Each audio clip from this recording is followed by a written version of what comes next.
Ibu, kita sekarang akan memulai diskusi. Sebelumnya saya buka dulu. Bismillahirrahmanirrahim. Assalamualaikum warahmatullahi wabarakatuh. Waalaikumsalam warahmatullahi wabarakatuh. Alhamdulillah, alhamdulillahirrahmanirrahim. Wa bihi nasta'inu ala umuri dunya wa din. Wassalatu wassalamu ala asrofil anbiya'i wal mursalin wa ala alihi wa sahbihi ajma'in, amma ba'du. Yang terhormat kepada Bu WI kita, TRA Triretno Widianti, MPD, dan yang kami hormati ibu-ibu semua peserta Latsar di Kabupaten Nganjuk, Angkatan 17, Kelompok 2. Sekarang kita mencoba untuk membahas isu-isu terkini tentang masalah-masalah yang ada di instansi kita masing-masing. Saya sebagai moderator akan mengatur jalannya diskusi ini, dan untuk yang pertama adalah isu yang kita bahas itu kira-kira menurut ibu-ibu semua di sekolahan ibu-ibu semua untuk isu sekarang ini yang aktual, mulai dari Bu Isti. Coba isu-isu sekarang Bu Isti yang ada di sekolah. Terima kasih. Ya. Terima kasih Pak Wan atas waktunya. Jadi kalau isu tentang di sekolah saya itu akhir-akhir ini menyangkut dampak dari kemarin pandemi ini loh Pak. Nah, pembelajaran selama pandemi itu ternyata kurang efektif. Terlihatnya dari sikapnya anak-anak dan sebagainya, dan juga nilainya anak-anak itu sangat terlihat sekali kalau di sekolah saya. Ya, terima kasih Bu Isti. Kalau Bu Isti di sekolahannya masalah pembelajaran jarak jauhnya untuk pandemi kemarin. Mungkin dari Bu Bayu ada isu yang ada di sekolahan yang lain mungkin atau sama? Oke, terima kasih. Kalau di sekolah saya kurang lebih sama seperti di sekolah Bu Isti, di lembaga Bu Isti, yaitu ada dampak yang sangat mempengaruhi siswa ketika pembelajaran jarak jauh itu dilakukan secara daring, ya. Karena kan bertatap muka saja kadang-kadang masih membuat anak kurang paham akan penjelasan Bapak Ibu guru, apalagi ini secara daring. Oh ya. Seperti itu. Ya, berarti sama dengan Bu Isti ya, Ibu Bayu, isu aktualnya. Ya. Coba kalau Bu Fenty, mungkin beda atau sama juga? Terima kasih Pak Wan. Untuk di sekolah saya hampir sama di sekolahnya Bu Isti, sama di lembaganya Bu Bayu. Masalahnya itu tetap pembelajaran jarak jauh. Karena apa? Kita kurang bisa maksimal misalnya memberikan pembelajaran. Misal untuk menerangkan materi pelajaran pun kita juga terkadang bingung. Misal mau mengirim video, pasti wali murid akan mengeluh kuota. Terus yang kedua sinyal, seperti itu Pak. Oh ya, berarti sama juga. Kalau Bu Ji di sekolahannya, isu-isu aktual yang ada di sekolahan Bu Ji. Iya Pak, kalau berbicara tentang kegiatan di sekolah, pasti permasalahan utamanya yang sekiranya terjadi hari ini itu ya terkait pembelajaran ketika pandemi itu Pak. Soalnya kalau di sekolah saya sendiri, kebanyakan untuk wali muridnya kan ekonominya menengah ke bawah, sehingga untuk menunjang pembelajaran siswa jarak jauh itu saya rasa masih kesulitan, karena saya kan inginnya kan ada inovasi tentang pengadaan video pembelajaran, lalu penugasan melalui Google Form dan lain sebagainya. Nah, itu tidak semua siswa itu bisa mengikuti. Nah, untuk mengatasi masalah tersebut itu belum terlalu ada solusinya seperti itu. Ya, terima kasih Bu Puji dan teman-teman semua. Berarti di sini kita sama ya, isunya itu mayoritas tetap masalah pandemi, cara pembelajaran jarak jauh yang kurang efektif. Jadi ini nanti kita bahas tentang isu aktualnya tentang masa pandemi, pembelajaran jarak jauh yang kurang efektif, gitu ya Ibu-Ibu. Ya, Pak. Ya. Iya, betul. Nah, isu aktualnya seperti itu. Kira-kira ya, ini Bapak Ibu kita diskusi masalah data dan fakta. Data dan faktanya untuk pembelajaran jarak jauh kurang efektif itu ada atau tidak ya Bapak Ibu? Coba Bu Isti lagi untuk data dan fakta masalah pembelajaran jarak jauh ini. Oh, nggih Pak, terima kasih. Menurut saya, berdasarkan fakta di instansi saya, itu yang pertama, kebanyakan guru itu cuma memberikan tugas secara WA. Paling mudah di sekolah saya itu WA, nggih.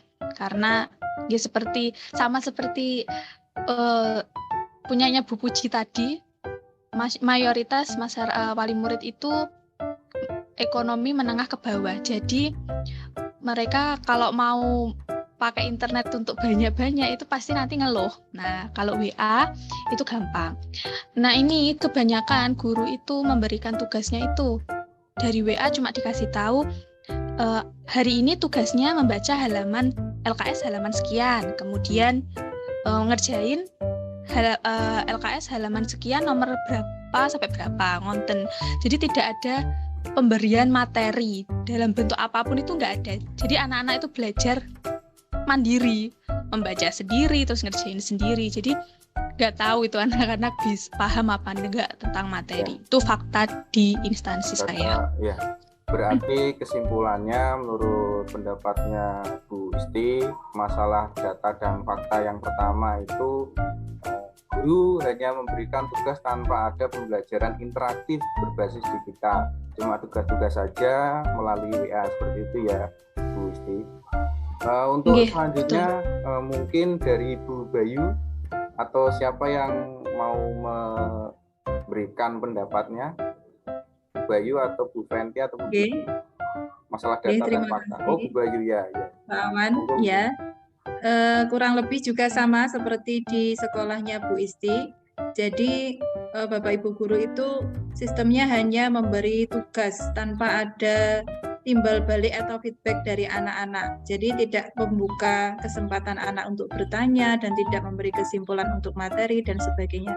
Selain itu di lembaga saya itu juga Bapak Ibu guru tidak mau belajar, mengembangkan diri bagaimana cara pembelajaran interaktif yang berbasis digital itu tadi, Pak. Jadi dengan adanya hal-hal seperti itu, maka pembelajaran jarak jauh sangat kurang efektif bagi siswa selama pandemi kemarin itu. Demikian. Oh ya, berarti itu ya Bu Bayu, ketidakmauan seorang guru untuk mengembangkan diri bagaimana cara memberikan pembelajaran interaktif berbasis digital ya Bu, untuk data dan fakta. Kurang mau belajar gitu. Ya, gurunya kurang mau belajar. Ya, itu salah satu pendapat dari ibu-ibu mengenai data dan fakta tentang isu aktual pembelajaran jarak jauh yang kurang efektif. Untuk selanjutnya, ini mungkin nanti yang menjawab yang lain mengenai penyebabnya. Nah, penyebabnya apa sih pembelajaran jarak jauh kok kurang efektif? Beberapa penyebab lah, itu pasti ada. Mungkin dari Bu Puji atau Bu Fenty, masalah penyebab pembelajaran jarak jauhnya kurang efektif. Ya, saya izin berpendapat nih Pak. Ya, monggo Bu. Kalau di sekolah saya, itu sebenarnya guru-gurunya itu usianya bervariatif, ada yang masih muda, ada yang sudah senior seperti itu. Nah, tetapi menurut saya itu bukan menjadi pengaruh ya. Jadi ada juga guru yang masih muda, tetapi beliaunya ini tidak ada rasa keingintahuan dan rasa ingin mengembangkan diri. Kira-kira apa ya pembelajaran yang cocok untuk siswa saya? Nah, seperti itu. Jadi beliau itu hanya stuck di pembelajaran ya seperti WA, terus penugasan. Kadang siswa disuruh ke sekolah ambil tugas seperti itu saja. Tapi ada juga guru yang usianya sudah sepuh, itu beliau itu semangat begitu. Jadi mau bertanya ke teman-teman yang mungkin dirasa mampu itu tanya, ini bagaimana Bu kira-kira pembelajaran jarak jauh yang bagus itu bagaimana. Terus ya kita melakukan sharing dengan guru-guru yang lain itu untuk mensiasati kalau Zoom kan siswa ada yang bisa ada yang tidak bisa. Nah itu kita bisa melakukan video call melalui WA. Nanti misal siswanya ada banyak itu dibuat 2 rolling seperti itu. Oh ya, terima kasih Bu Puji atas pendapatnya. Itu untuk kesimpulan dari pendapat Bu Puji berarti tidak ada keinginan seorang guru yang ingin mengembangkan dirinya untuk lebih dapat menguasai pembelajaran apapun modelnya. Itu tidak tergantung pada usia ya, berarti ya. Ya, tapi ya tergantung instansinya. Ada juga yang guru yang sudah sepuh yang tidak mau belajar seperti itu. Oh ya, berarti rasa keinginan ya Bu dari setiap guru yang untuk tergantung individu mau atau tidak mengembangkan dirinya itu ya Bu. Mungkin dari Bu Fenty ada pendapat lain penyebab dari pembelajaran jarak jauhnya kurang efektif? Hampir sama di instansinya Bu Puji. Kebanyakan mereka itu mengandalkan WA. Jadi mereka hanya memberikan tugas, nanti hanya memberikan dibaca halaman ini sampai halaman ini, hampir sama Pak. Dan mereka itu monoton, misal memberi penjelasan hanya melalui pesan suara. Nah kebanyakan kalau anak SD itu kan mereka audio visual ya Pak ya. Misal mau memahami pelajaran itu kan harus audio visual. Misal hanya pesan suara saja, pasti anak-anak tidak akan mengerti, gitu Pak. Ya, terima kasih. Berarti tetap sama tentang rasa keinginan atau kemauan seorang guru untuk mengembangkan diri dalam mencoba metode pembelajaran yang lebih interaktif dalam daring ya Bu ya. Harus ada interaktif antar guru dan siswa, tidak hanya tugas-tugas. Kalau di WA kan tidak bisa kalau ada interaktifnya. Bisa sih kalau video call, tapi tidak sebaik dengan melalui media Zoom atau Google Meet. Nah, berarti kan seorang guru harusnya itu mampu menguasai media pembelajaran sekarang yang dianggap bisa untuk PJJ atau pembelajaran jarak jauh. Salah satunya Zoom atau Google Meet itu ya Bu ya. Itu penyebabnya Ibu-ibu. Nah, dengan penyebab-penyebab seperti itu, kira-kira ada nggak dampak yang akan ditimbulkan?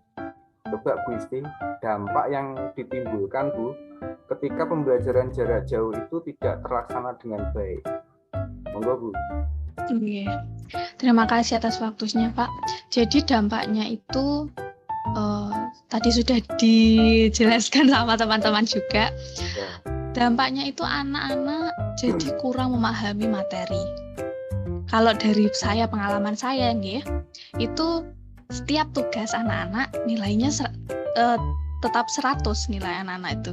Tapi kan sesekali anak masuk juga untuk ambil tugas, untuk ambil buku, itu saya coba tanya-tanya Pak. Ternyata anaknya itu nggak paham. Terus jadi, terus yang ngerjain tugasnya siapa? Saya berpikir seperti itu. Jadi dampaknya itu anak-anak ternyata belum memahami materi. Begitu. Meskipun nilai tugas mereka itu 100, 90, 80, tetapi ternyata pemahaman materinya itu masih kurang sekali malahan. Berarti itu ya Bu ya, kesimpulannya itu siswa kesulitan memahami pelajaran, terutama materi yang belum disampaikan, karena waktunya materi ini belum disampaikan tapi sudah tugas yang diberikan. Jadi kan siswa benar. Begitu ya Pak ya? Betul sekali Pak.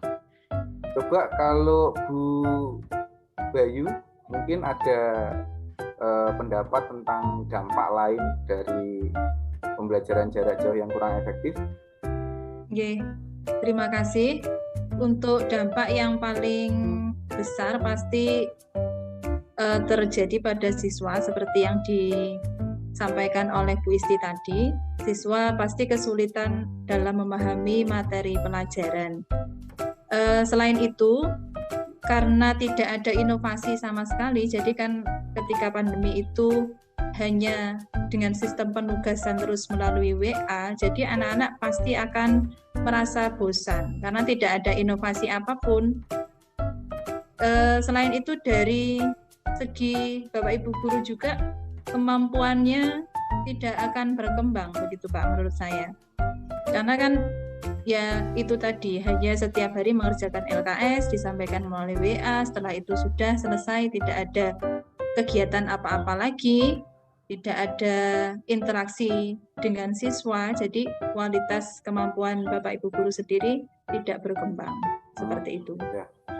Ya berarti dari kemampuan atau keinginan guru yang tidak mau dikembangkan dalam memberikan pembelajaran interaktif melalui media Zoom atau apa, karena terlalu nyaman dengan WA, maka kesimpulannya kualitas kemampuan guru ya Bu, berkurang gitu. Oh ya, kualitasnya. Itu berarti dampak-dampak yang akan timbul pada waktu pembelajaran jarak jauh kurang efektif ya Bapak Ibu ya. Nah, nanti kita setelah diskusi ini kita akan coba analisis isu. Nanti kita akan tampilkan di depan sebelum Zoom ini buat video tentang analisis isu. Kita akan coba gunakan teknik analisisnya dengan fishbone.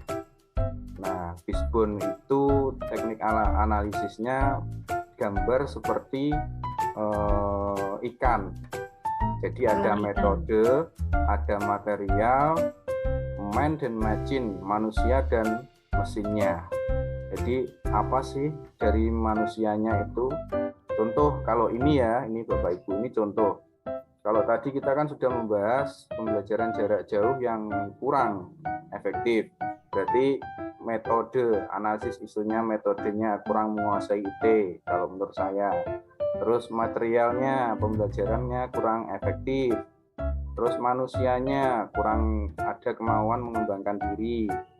Machine berarti fungsinya dari usahanya karena usia tua menjadi kendala. Nah, jadi dapat digariskan kesimpulan akhirnya akan membuat pembelajaran jarak jauh kurang efektif. Nanti kita akan tampilkan ya Bapak Ibu setelah diskusi ini. Terus untuk selanjutnya ini Bapak Ibu, dengan masalah-masalah seperti itu pembelajaran jarak jauh, kan karena pandemi COVID kita tidak mungkin memberikan anak atau mengizinkan anak untuk belajar di rumah, di sekolah maksud saya, karena kan kebijakan pemerintah itu melarangnya. Untuk sekarang pandemi COVID, anak-anak diwajibkan belajar dari rumah menggunakan segala teknologi yang ada. Tetapi kita ketahui tadi isu-isu yang ada di sekolahan kita merujuk pada pembelajaran jarak jauh yang tidak efektif. Nah, kira-kira Bapak Ibu, Ibu-ibu ya, ini bapaknya saya sendiri, kira-kira rekomendasi alternatif penyelesaian isu masalah yang sudah kita bahas tadi, kira-kira ini ya Ibu, untuk alternatif penyelesaiannya ini, mungkin ada yang bisa berpendapat masalah alternatif penyelesaian dari Bu Fenty atau Bu Puji, monggo. Oke, dari saya nggak Pak? Terima kasih. Monggo Bu Fenty. Menurut saya dari yang jenengan aturkan tadi, kan masih kurangnya pengetahuan Bapak Ibu gurunya dalam IT ya Pak ya. Oh ya, ya. Nah, mungkin alternatifnya dengan mengembangkan potensi diri untuk lebih mengetahui apa sih IT yang teknologi digital sekarang yang bisa disampaikan atau bisa menjadi jalan keluar untuk kita memberikan materi yang pas untuk anak. Bagaimana kita menyampaikan materi untuk anak, sedangkan sekarang kan misalnya pembelajaran kan nggak bisa seperti dulu yang setiap hari harus ketemu, setiap hari harus tatap muka. Sekarang kan nggak bisa seperti itu. Nah, jalan satu-satunya, alternatif satu-satunya mengembangkan bagaimana sih kita bisa berwawasan lebih luas bagaimana IT itu dapat diterapkan untuk pembelajaran sekarang. Gitu, Pak. Oh, begitu. Berarti alternatifnya dari Bu Fenty itu menekankan pada pemberian pelatihan IT ya untuk Inje, Bapak Ibu guru, untuk ya. Bapak Ibu gurunya, Oh, Inje. iya. Mungkin ada lagi pendapat untuk masalah alternatif penyelesaian masalah isu kita tadi untuk Bu Ya, Puji. menambahi dari pendapat Bu Fenty ya Pak ya. Ya. Jadi seperti yang sudah saya alami dan mungkin teman-teman juga sudah mengalaminya. Kalau di sekolah saya itu ada pelatihan IT atau BIMTEK kecil-kecilan untuk teman sekolah sendiri seperti itu, atau pelatihan teman sejawat.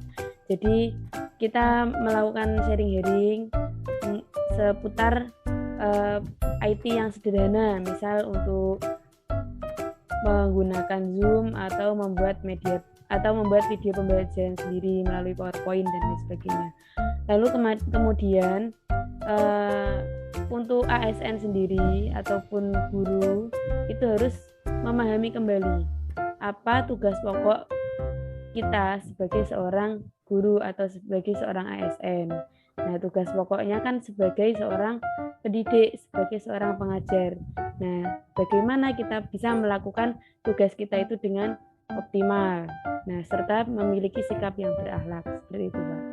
Oh, berarti kesimpulannya tetap untuk meningkatkan kualitas gurunya ya, Bu Puji, dengan cara sosialisasi kepada semua guru, memberikan pembelajaran berbasis digital yang sudah maupun yang sudah menggunakannya. Oh ya, itu ya, Ibu semua, ini kita sudah memberikan suatu diskusi yang hidup mengenai masalah isu tentang pembelajaran jarak jauh yang kurang efektif, dampak, solusi, dan solusinya. Kita semua bisa mendiskusikannya di sini. Kalau begitu kita akhiri ya, Ibu-ibu semua. Untuk diskusi hari ini kita akan akhiri. Saya sebagai moderator minta maaf jika ada kesalahan-kesalahan. Wabillahi taufiq wal hidayah. Wassalamualaikum warahmatullahi wabarakatuh. Waalaikumsalam warahmatullahi wabarakatuh.